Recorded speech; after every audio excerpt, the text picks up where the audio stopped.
तो हेलो बच्चों, कैसे हैं आप सभी। स्वागत है आप सभी का आपके अपने क्लास, आपके अपने परिवार द नेक्स्ट लेवल में। पिछले दो थ्योरम में हम लोगों ने पढ़ा, अलग अलग बातें सीखी। आज जो हमारा थ्योरम है इसका मेन कॉन्सेप्ट क्या है। जैसे ये क्या कहता है कि अगर कोई सर्कल है और सर्कल का ये डायमीटर है, तो डायमीटर से सर्कमफेरेंस में जब भी कोई एंगल बनेगा इसका वैल्यू हमेशा कितना होगा, 90 डिग्री होगा। चाहे ये सर्कमफेरेंस आप इधर भी खींच लीजिए तो इसका वैल्यू भी कितना होगा, 90 डिग्री होगा। यानी डायमीटर से, कहने का मतलब क्या है कि डायमीटर से जब भी सर्कमफेरेंस पे ये एंगल बनेगा उसका वैल्यू हमेशा 90 डिग्री ही होगा। अब इस थ्योरम को हम लोग आसानी से प्रूफ करेंगे।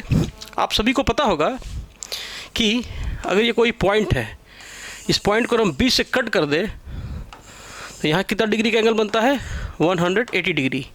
यहाँ कितना बनेगा, 180 डिग्री। इसको हम लोग बोलते हैं लीनियर पेयर। अगर ये कॉन्सेप्ट आपको समझ में आ रहा है तो अगला थ्योरम भी जो है बड़े ही प्यार से आपको समझ में आएगा। तो यहाँ क्या कह रहा है प्यारे बच्चों कि ये एक हमारा क्या है, डायमीटर है। डायमीटर से ये सर्कमफेरेंस पे जो एंगल बन रहा है, तो प्रूफ कीजिए ये एंगल का वैल्यू जो होगा 90 डिग्री होगा।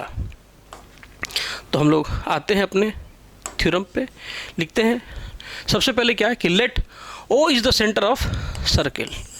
लेट O इज़ द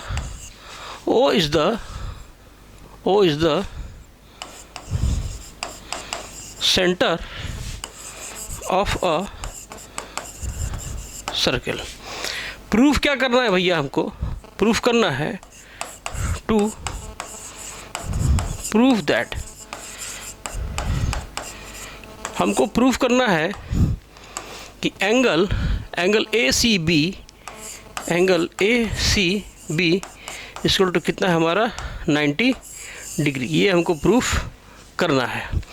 तो आ जाते हैं हम लोग थोड़ा सा, अब क्या करेंगे, to proof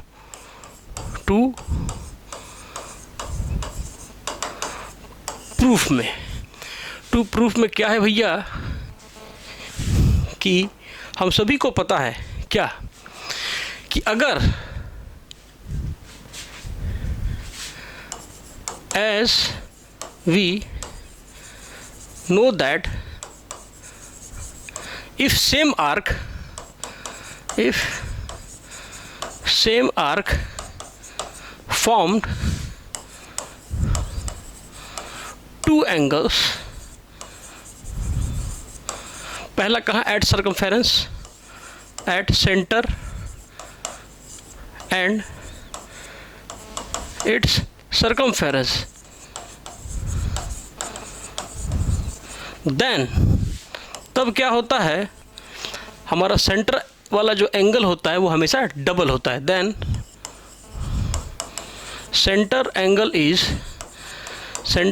is always 2 times या डबल, टू टाइम्स। यानी ये हमारा एंगल AOB इक्वल टू क्या होगा, 2 angle ACB।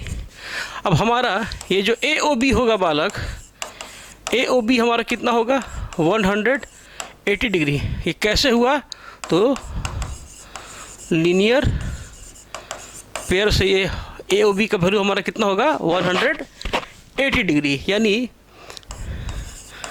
180 degree equal to 2 angle ACB। ये 2 से कट गया कितने बार में, 90 बार में। यानी angle ACB equal to 90 degree.